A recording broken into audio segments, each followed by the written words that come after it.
Woody's Wacky Antennas, a presentation by KJ7YYI. My antennas, your mileage may vary. Depends on what kind of antenna you're running. So, let's get into this. Alright, let's start with my rooftop antennas. Adjust the volume here a little bit. There we go. I have on my roof, which is about 20 feet up in the air, a 10-foot top rail on a tripod, which gets me about 24 feet, roughly, 34 feet to the bottom of these antennas. This is my ADS-B antenna for feeding FlightRadar24.com. This is my weather satellite receiving antenna, and this is my copper J-pole. And these are just metal standoffs, so I could get the antennas slightly away from each other. The ADS-B antenna for feeding aircraft flight data info. You can see, hopefully, if I zoom in here a little bit. Oh, too far. These are aircraft flying into Phoenix, and there's their information, American Airlines and Southwest and flight and speed and all that. And that all comes in from my my ADS-B antenna. Whoop. Wrong button. So that's what I use that for. That's fun. And then I've got a satellite receiver for receiving weather satellite images. This is, I apologize for the quality of this. It wasn't super great to start with because it printed out on paper and I was running out of ink. And some of these lines are from running out of ink, and some of them are from the signal coming down from the satellite. But you kind of get the idea, right? Here's the Gulf of California. Here's Baja Peninsula.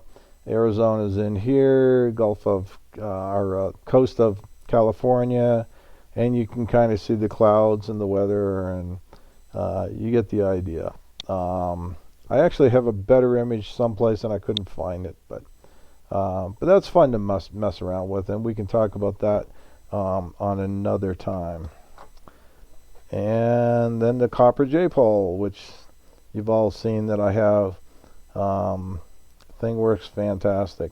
It's good for VHF, UHF, and including GMRS. All right, then we get into my horizontal antennas. I have end-fed half-wave 1 because I now have 2. I used to have an end-fed half-wave and a wire, end-fed wire. I took the wire down, and we'll get into that in a minute. But the end-fed half-wave 1, approximately 130 feet long with a 800-watt 49-to-1 matching unit. It's capable of 160 meters if I take the counterpoise off, which is odd, and 80 meters with the counterpoise on through 6 meters. I don't use it much for 6 meters. It's a little, SWR is a little high on 6 meters. It runs around close to 3-to-1. And my 7300 has a built-in tuner that can handle that, but so far 6 meters hasn't come up as a thing, not around here anyways. I guess there's some places in the world would have been able to use it, but not here. The counterpoise is just a 20-foot long wire laying on the ground. Doesn't seem to matter if it rains, snows, anything. Elk stand on it. It doesn't seem to matter. It just works. I take it off if I want to use it for 160, and I put it back on. And honestly, I haven't been on 160 enough to even worry about it. So, I feed it approximately 14 inches above the ground using 50 feet of coax. I don't need that much coax. I only need about 24 feet, something like that. The extra coax is coiled above ground, and I added it to reduce the background noise. The antenna worked really well, but it seemed like it was a little noisier than the other antennas. You just flipped over to that one and tuned up a channel, and it just seemed noisier. It was like a couple 3S units louder than or noisier than the other ones. So just on a whim, I threw 20 feet of cable on there. Left it coiled up, just stuck it in the line to see what it would do. And it worked so well, it's still there. I'll show you a picture in a second. So the antenna itself goes 14 feet up a tree, heads northeast for about 25 feet, then north-northwest for about 15 feet, then west-southwest, ends up at approximately 15 feet tied to a tree. It's an excellent NVIS antenna, lower frequencies, especially on the 75 meter band. My most common use for it is approximately 600 watts for net control station on the Arizona Traffic and Emergency Net, because everybody in Arizona seems to be able to pick that up without any trouble. Nobody hears me less than 5'8", 5'9", and a lot of people it's more than that. So, but when you get into the higher frequencies, it works great too. So it's a great antenna for that direction. Here's the Nano VNA picture. 1 megahertz through 7.3, the end of the 40 meter band. So 80 meters is in here someplace. And yeah, here's 80 meters, 3.5 through 4. You can see that up here, I'm running about 2.6 right at the end, so it's right around 2.5. SWR for 75 meters when I'm on that band. Now, a lot of people will go, "Oh my God, that's horrible." No, it's not. It isn't. There's a reason why most radios these days can handle 3-to-1 on their built-in tuners. And that's because it's fine. I mean, is it the most efficient? Heck no. But it's fine. The other advantage I have on this one is I'm using a tube amp to get my 600 watts up. Tube amps are very forgiving. I don't know exactly how high it'll go. The manual for mine says, oh, you don't want to run it more than 2. You know, I'm not running full power. It's supposed to put out 800 watts. The highest I ever put out is 600. And normally I'm running around 450, something like that. Which means that the radio also is only putting out like half power or less. So everything is just kind of humming along, you know. And this works great. It works fantastic. And then when you get down to the other bands, here's 20 meters, here's 17, 15, 12, 10. They're all well under 2, especially 20 meters. Man, do I get out on 20 meters on this thing. It was great, man. So, yeah, it works fine. And here's a picture of it. I put the wire in line, and it worked, and I left it. I did put it on the ground first, and that wasn't awesome. So I hung it from this hanger here that I had to hold the feed line coming down the tree, because I go up the wall of my house, I go across to the tree, and then down to the matching transformer. So there's actually a one of these standoffs there, and that's what the wire's hanging on. And when I did that, it started working great, and the SWR came down just slightly, and the noise dropped almost 4 S units, and I'm like, cool. I left it alone. There you go. Works great. All right, the end-fed wire that I took down, it was 135 feet long, and it used a high-power 9-to-1 matching unit. It was good for 1,500 watts, full legal. It was capable of 160 through 10 meters, but let me say, I fed it at the ground level. It traveled 10 feet up the tree, then it went southwest about 40 feet, and then south ending up about 30 feet high. So kind of a sloper, kind of a little bit of a inverted L. Worked really, really well, except at 160, and at the time I was experimenting a lot with 160 and 80, it was so twitchy. I ended up with 6 different counterpoise wires, all different lengths, and I would have to use any one of them or a combination in order to get either 60 or 160 and sometimes even 40 to come in properly. Once I did, it worked amazingly well, but it was a pain in the butt. Also, with that antenna, end-fed wire that long, they recommend that you have 100 feet of feed line, because it's part of the antenna.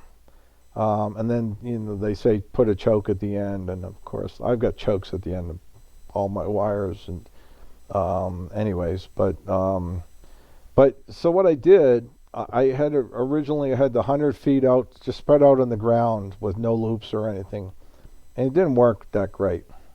So I was putting it all away, I had it all wound up, and I said, the end-fed half wave, that worked good with let's throw it in. So I just stuck it on the ground next to the matching unit, hooked it in, and it worked. Everything started working great. So now I had the problem that I couldn't just leave the wire laying on the ground, because when it rained, and I did at first, and it rained and everything went nuts. So I'm like, okay, forget that. So I got 2 of these $5 plastic buckets you can get at like Ace Hardware, and I put one upside down, put the coil of wire on top of it, and then took the other bucket, put it upside down on top of everything else, and I made a poor man's radome. And it worked great for a long time. It was so twitchy, it was driving me nuts. And I debated a long time about taking it down because it works so well, but it was just driving me crazy. And then I decided I'd build another high-power end-fed half-wave matching unit, and I wanted to test that out, so I took it down and put that up in its place. And that is end-fed half-wave 2, which is approximately 130 feet. It has a high-power 49-to-1 matching unit I built. I think I could run full legal through it, no trouble. But I'm never going to run more than 500-600 watts anyway. So it's capable of 80 through 6 meters. It's fed at 20 feet above the ground by that 100-foot coax. Has no counterpoise. Counterpoise actually made it worse.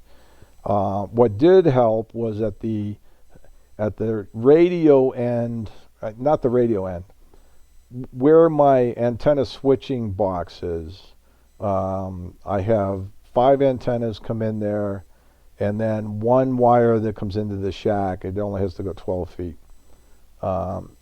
There at the antenna switching unit, I put a choke, fairly heavy duty choke, and that smoothed everything out with the SWR and really made it work well. But there's no counterpoise, and it ends up about 20 feet off the ground, and then it slopes down almost in the other direction, but off to the side. And hold on a second, I'm getting a phone call. And we'll stop that. Okay, sorry.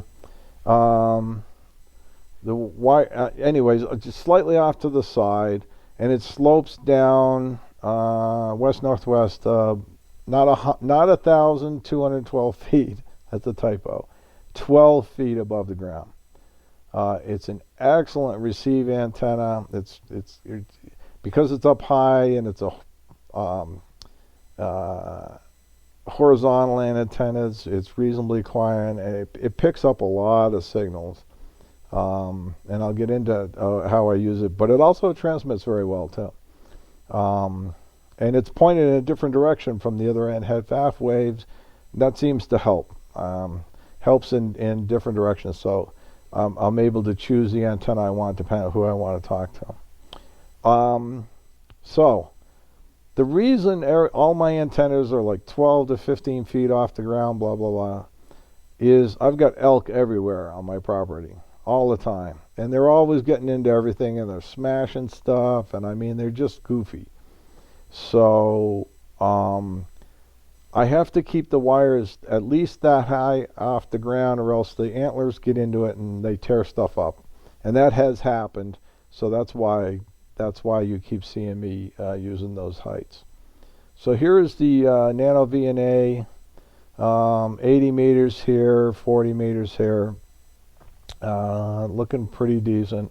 This is the 80 meter trace, and you see pretty much nailed it. Could be just a skosh bit longer. Maybe a couple inches, but it's like, yeah, okay, that's good. It works. And this is 20 through 10. And 20 is not as good as the other antenna. That's fine. This is one of the reasons I have multiple antennas. But you see, everything else is just like, wow, really good, and it gets out crazy on these frequencies. So it's a really good antenna. Eventually, I'm going to try and get it even higher. In fact, this is the 6 meter trace here. So if 6 meters ever comes in, I got at least one. Well, actually, I have two, but two antennas I can use on it.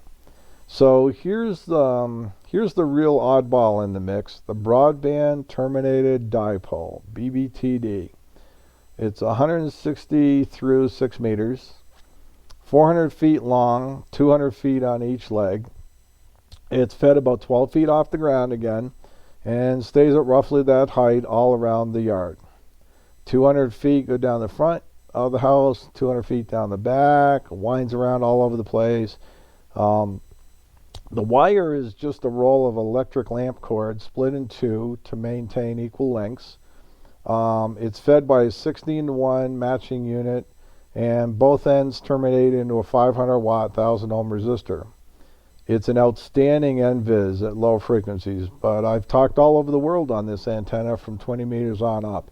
In fact, I posted on Groups.io one time, it's like, why does this work? It doesn't make sense to me.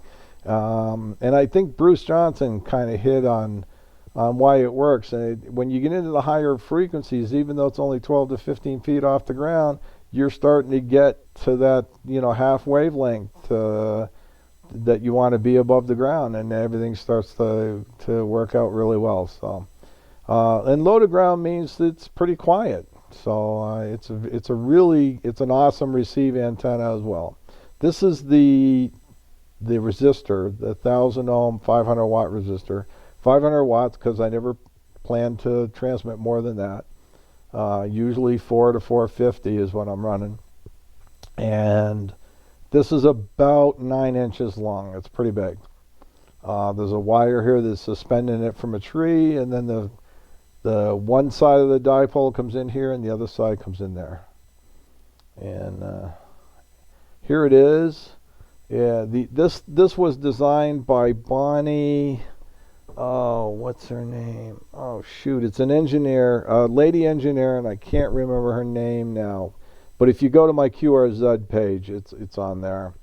And she designed it to run around the eaves of a house. So I just removed the house and put it around my yard that way. And it works fantastic. As long as both sides of the dipole are the same length, 16-to-1 feed unit, 1000 ohm resistor at whatever wattage you plan to run, Bob's your uncle. Run it around the fence in your yard if you're in an HOA or whatever, and it should work for you. Here is the trace, the magic trace, 1 megahertz through the end of 40 meters, 7.3 megahertz. That's pretty darn good. and you can look at this and you'll say, oh, well, there's your problem. This is highly inefficient. You're never going to get out. Okay, Well, explain that to the guy in Wales I talked to for 45 minutes one day on this antenna. So, or the fella I talked to in Queensland, Australia, I forgot to turn on the amplifier, it was 50 watts, and and he was only running 100. He was running barefoot, so yeah, it was like, okay, yeah, it doesn't work. It'll never work. It's a piece of junk. Yeah, right, okay. These people who tell you that stuff won't work, it's like, no, an end-fed wire will never work. Just change the channel, man, because you don't want to talk to those guys. There's a reason they call it amateur radio, not expert radio. This is all experimental. When it comes to antennas, everything affects everything. So just take a wire and go out in your yard and play until you get something that works, man. This is 80 meters, 3.5 through 4. Again, really good. This is 20 meters through 10. There's people who kill to get this, and it's low noise. It's like, wow. And again, you can talk. This antenna is so good at talking to like the Caribbean and South America and Australia. It's unbelievable. It's really just crazy. None of it makes any sense to me, but 6 meters, it's okay. If 6 meters comes in, I can use it, but I've got the other antennas way better. All right, and then we've got the DX Commander, vertical multi-band, 80, 40, 20, 17, and 12 and 10, and I get 15 for free because I've got 40. And the way that Callum, the guy in the UK who invented this thing, the way he runs the 40-meter line up the pole, it's 9-meter poles. You go up to the top, and then you come back down. And when you come back down, the way of calculating how long the wire needs to be for a given frequency changes. It becomes a 3-to-1 difference over what it would normally be. What that does is it allows you to tune 40 meters where you want, and it's very forgiving on 15. It's a weird thing. Go watch his videos. Anyways, verticals tend to be noisier on horizontal antennas on the receive, but they're awesome at DXing, and that's because the takeoff angle is lower. Instead of pointing at the sky like the horizontals that I have that are close to the ground do, this one tends to point at the horizon. But that also means that low noise sources like transformers and plasma TVs and everything tend to come in easier as well. But it's my go-to antenna for like Eastern European contacts. I've made so many contacts around there. Just last week, talked to a guy about 2 hours southeast of Moscow, and he gave me a 5.7 signal report. Anatoly, kind of a interesting guy, super good English, scary good English actually, no accent whatsoever.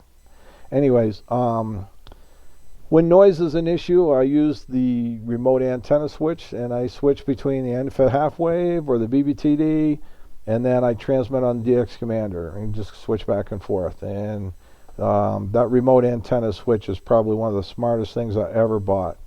Here's a picture of the DX Commander. I have it sitting on a pedestal. I recently moved it away from the house. It was right next to the house, and when I was using high power, anything over 100 watts, I was setting off smoke detectors and alarm clocks, and all kinds of weird things were happening. So I moved it away from the house to stop that. And what I did, this was a pedestal for a bird bath that we had that the elk destroyed. And I just took the pedestal and stuck it there with this on top because I didn't want the elks, stomping all over the goody parts here. There are three guy wires on this, and it goes, like I say, it goes up 9 meters. So it gets pretty good height. And the 80-meter wire, just about here, branches off and becomes an inverted L, goes off to the left there. The other wires just go straight up.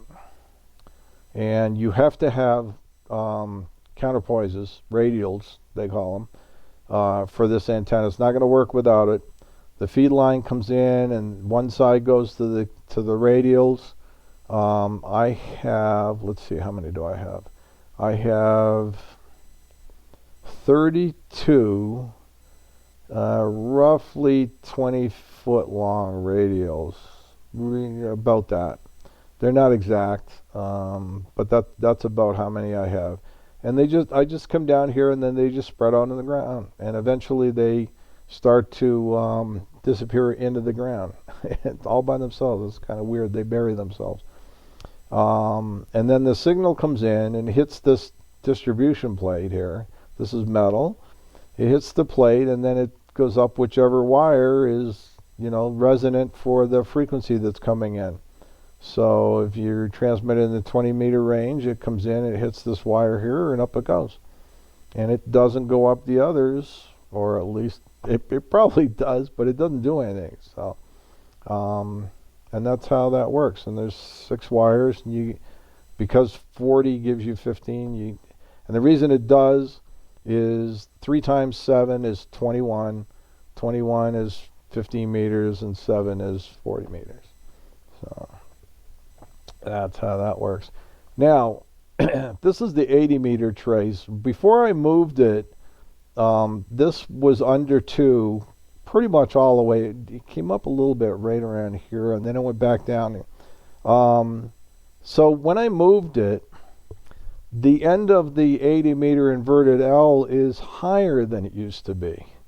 And what I've discovered messing around with all these antennas is higher means it needs to be longer. This is too short. So I may add a foot or a few inches or something and see if I can bring this point over here someplace. I'd like to have it so that when I'm at the top end of 75 meters, I'm just under 2 to 1, and that would give me a really nice 80-meter antenna. Someday I'll start doing Morse code, and I'll start worrying about the lower ends of these bands, but that's not me right now. So, but yeah, it was weird, and that's not the first time I've seen that happen. Something went higher, and it had to get longer. Interesting. And then this is 20 through 10.